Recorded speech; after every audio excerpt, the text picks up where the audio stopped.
ಈಗೇನು ಮಾಡುವುದು? ಹೆದರಬೇಡ ಮಹಾರಾಜ. ಈ ವಿಷ್ಣು ಬಹಳ ಚಾಣಕ್ಷನೆಂದು ಬಲ್ಲೆ. ಆದರೆ ನನ್ನ ಶಕ್ತಿ ಇವನ ಶಕ್ತಿಗಿಂತ ಕಡಿಮೆ ಏನಿಲ್ಲ. ನನಗೆ ಒಂದು ಕ್ಷಣ ಸಾಕು. ಒಂದು ಕ್ಷಣದಲ್ಲಿ ಈ ವಿಷ್ಣು ಏನೇನು ಮಾಡಬಲ್ಲ? ಸಾಧ್ಯವಿಲ್ಲ ಮಹಾರಾಜ. ನನ್ನ ಮಂತ್ರಶಕ್ತಿಯಿಂದ ಹುಟ್ಟಿದ ರಾಕ್ಷಸರು ಅವನನ್ನು ಇಲ್ಲಿಗೆ ಬರಲು ಬಿಡುವುದಿಲ್ಲ.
ನನ್ನ ತಂತ್ರಶಕ್ತಿಯಿಂದ ಆರಂಭಿಸಿದ ಈ ಹೋಮದ ಹತ್ತಿ ಲಕ್ಷ್ಮಿಯನ್ನು ಸುಡುತ್ತಲೇ ಇರುತ್ತದೆ.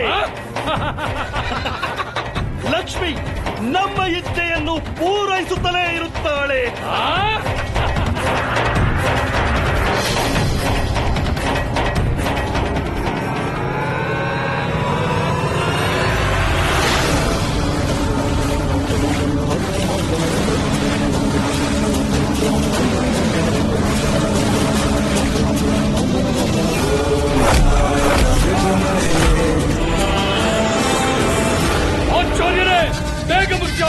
ಬೇಗ ಮುಗಿಸಿ. ಈ ಗೋಲಾಕಾರ ಕಳಿಸಿದ ಕೂಡಲೇ ಲಕ್ಷ್ಮಿಯ ಹತ್ಯೆಯ ಮೇಲೆ ಸ್ಥಾಪಿಸಲಾಗುತ್ತಾಳೆ.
ದೇವಿ, ನೀವೀಗ ಸ್ವತಂತ್ರರು. ನನ್ನ ಪ್ರಲಾಪದಿಂದಾಗಿ ನೀವು ಅಸಮಾಧಾನಗೊಂಡಿರುವಿರಿ ಎಂಬುದು ನನಗೆ ತಿಳಿದಿದೆ. ಇನ್ನು ನಿಮ್ಮನ್ನು ನನ್ನಿಂದ ಮುಕ್ತರನ್ನಾಗಿಸುತ್ತೇನೆ. ನನ್ನ ಆತಿಥ್ಯವನ್ನು ಸ್ವೀಕರಿಸುವಂತೆ ಆಗ್ರಹದಿಂದ ಕೇಳಿಕೊಂಡಿತು ನಿಜ. ಅದಕ್ಕಾಗಿ ತಮ್ಮಲ್ಲಿ ಕ್ಷಮೆ ಯಾಚಿಸುತ್ತೇನೆ. ಏಕೆಂದರೆ ಯಾರ ಇಚ್ಛೆಯ ವಿರುದ್ಧವಾಗಿಯೂ ನಡೆಯಬಾರದು ಎಂಬ ಸತ್ಯ ಈ ಘಟನೆಯಿಂದ ನನಗೆ ತಿಳಿದು ಬಂದಿದೆ. ಬನ್ನಿ, ನಿಮ್ಮ ಲೋಕದವರೆಗೆ ನಾನು ನಿಮ್ಮನ್ನು ತಲುಪಿಸುತ್ತೇನೆ.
ಹೀಗೆ ಬನ್ನಿ ದೇವಿ.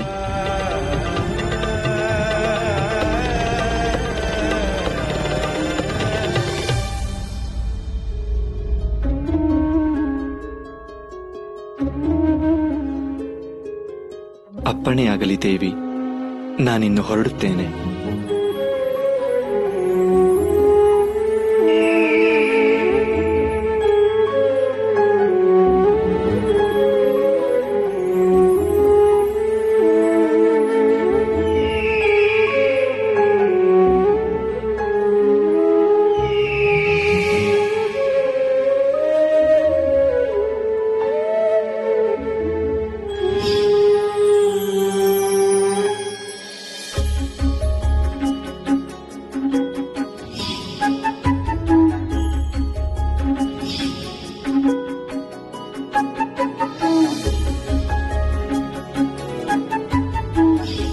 ದೇವಿ, ನೀವೀಗ ಸ್ವತಂತ್ರರು.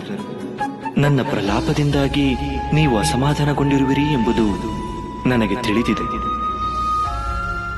ನನ್ನ ಮನಸ್ಸನ್ನು ಹೇಗೆ ನಿಯಂತ್ರಣದಲ್ಲಿ ಇಟ್ಟುಕೊಳ್ಳಲಿ?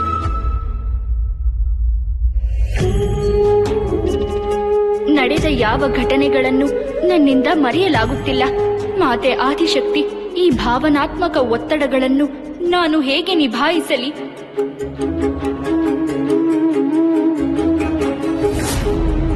ಕರೆದೆಯ ಪುತ್ರಿ?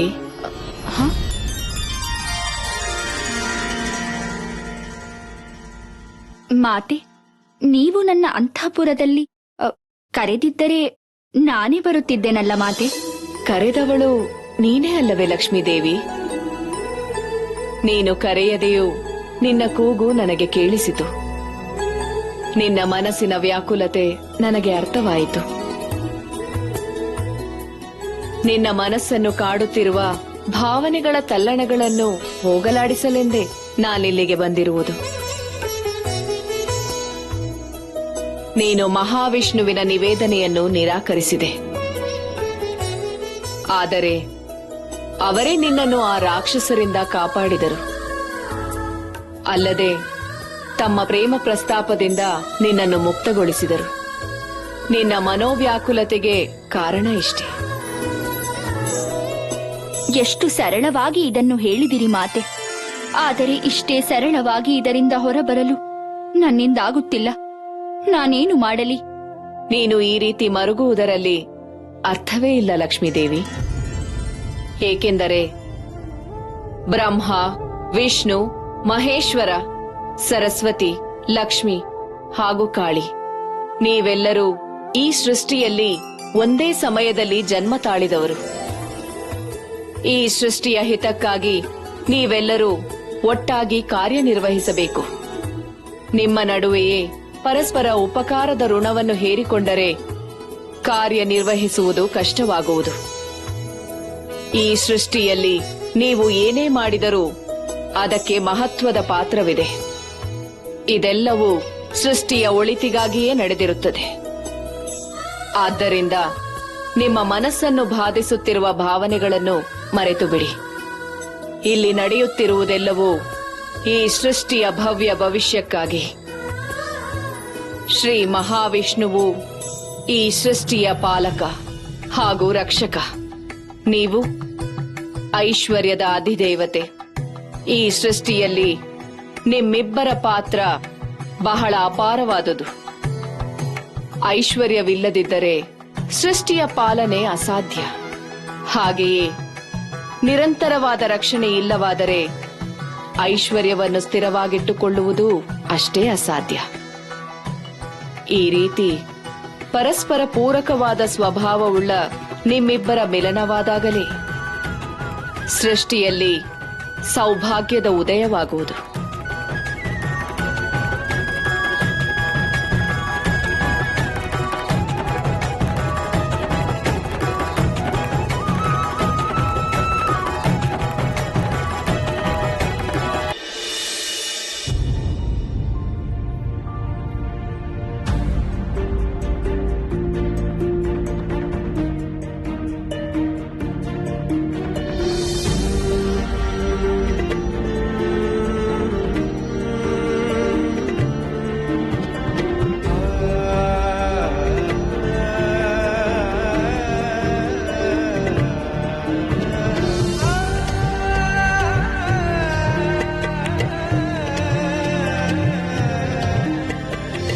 ದೇವಿ,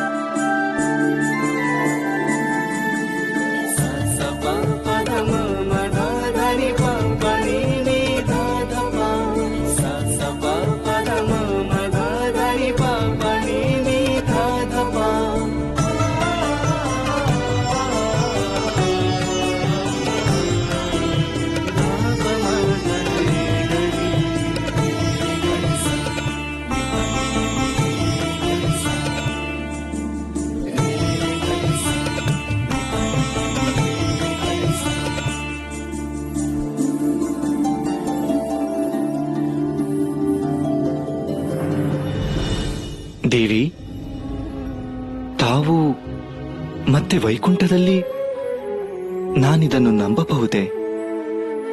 ಅವಶ್ಯವಾಗಿ ದೇವ. ನೀವು ನೀಡಿದ ಆತಿಥ್ಯದ ಆಮಂತ್ರಣವನ್ನು ಸ್ವೀಕರಿಸಿ ನಾನು ಇಲ್ಲಿಗೆ ಬಂದಿದ್ದೇನೆ.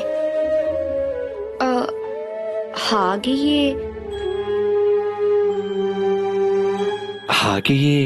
ಏನು ದೇವಿ?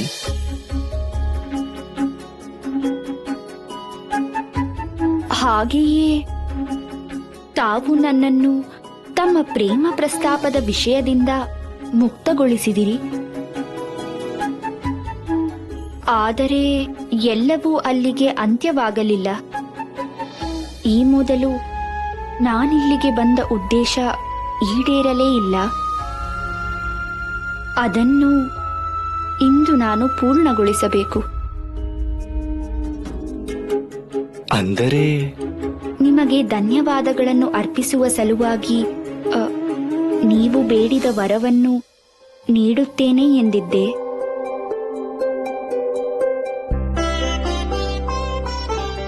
ಆದರೆ ವಚನಭಂಗಗೊಳಿಸಿ ನನಗೆ ನಿರಾಸೆ ಮಾಡಿದಿರಲ್ಲ ದೇವಿ.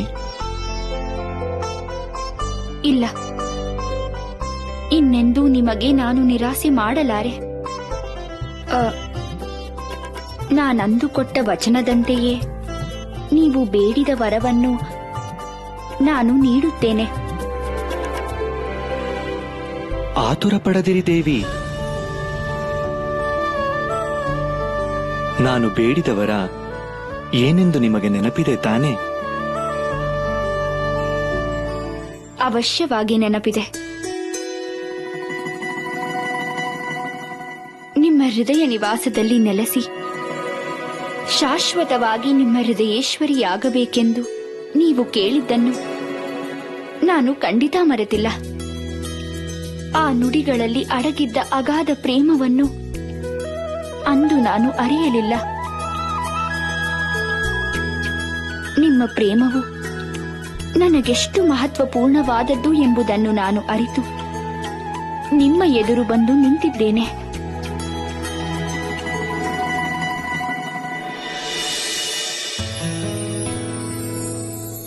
ನನ್ನ ಬಳಿ ಇರುವ ಸಕಲ ಐಶ್ವರ್ಯಕ್ಕಿಂತಲೂ ಮಿಗಿಲಾದ ಅನರ್ಘ್ಯ ರತ್ನ ನೀವು. ನಿಮ್ಮ ಪ್ರೇಮ ಪ್ರಸ್ತಾಪವನ್ನು ಸ್ವೀಕರಿಸುವುದು ನನ್ನ ಸೌಭಾಗ್ಯವೇ ಸರಿ.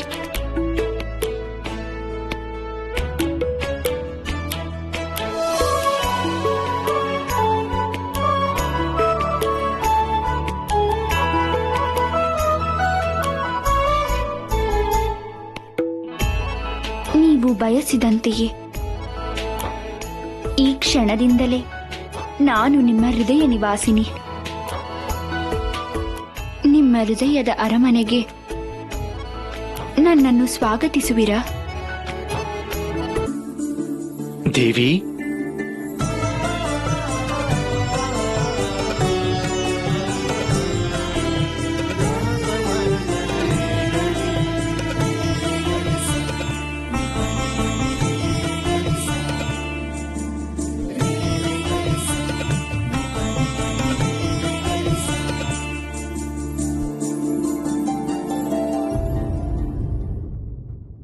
ಧನ್ಯೋಸ್ಮಿ ದೇವಿ, ಧನ್ಯೋಸ್ಮಿ. ಈ ಕ್ಷಣದಿಂದ ನಿಮ್ಮ ಸಕಲ ಮಾನ ಸಮ್ಮಾನಗಳ ರಕ್ಷಣೆಯ ಹೊಣೆ ನನ್ನದು. ನೀವಿಡುವ ಪ್ರತಿ ಹೆಜ್ಜೆಯಲ್ಲಿ ನಾನು ಸಹಭಾಗಿಯಾಗಿರುತ್ತೇನೆ. ನಿಮ್ಮ ದುಃಖ ದುಮ್ಮಾನಗಳಲ್ಲಿ ಜೊತೆಗಿರುತ್ತೇನೆ. ಇನ್ನು ಮುಂದೆ ನಿಮ್ಮ ಸಮಸ್ತ ಚಿಂತೆಯೆಲ್ಲ ನನ್ನದು, ನನ್ನ ಸುಖವೆಲ್ಲ ನಿಮ್ಮದು. ಸದಾ ಕಾಲಕ್ಕೂ ನಿಮ್ಮೊಡನಿರುವ ನಾನು, ನನ್ನೊಳಗಿರುವ ಅಗಾಧ ಪ್ರೇಮ ನಿಮ್ಮದು ದೇವಿ.